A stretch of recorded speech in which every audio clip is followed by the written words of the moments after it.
ATV news मध्ये आपले स्वागत आहे। आपण पाहत आहात आदिवासी न्यूज वार्ता मध्ये परिसरातील क्रीडा, शैक्षणिक, राजकीय व इतरही घडामोडी। आता पाहूयात सविस्तर वृत्त। आदिवासी न्यूज वार्तासाठी नंदकुमार तोटेवाड। गडचिरोलीतील आश्रमशाळेतील विद्यार्थिनींना सर्पदंश, तिघींचा मृत्यू।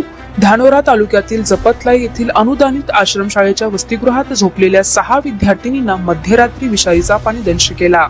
या घटनेत सुष्मिता मंडल वय वर्ष 14, दीपिका लकडा वय वर्ष 12 आणि अनु कोरेटी वय वर्ष 8 या तिघींचा मृत्यू झाला, तर अन्य 3 विद्यार्थिनींवर गंभीर अवस्थेत उपचार सुरू आहेत। वसतिगृहात पुरेशा खाटा नसल्याने विद्यार्थिनी जमिनीवर झोपत असल्याची माहिती समोर आली आहे। घटनेवेळी वसतिगृहाच्या जबाबदार अधीक्षिका उपस्थित नसल्याचा आरोप असून प्रशासनाच्या निष्काळजीपणाविरोधात संताप व्यक्त होत आहे। दोषींवर कारवाई करण्याची मागणी विविध संघटनांकडून करण्यात आली आहे।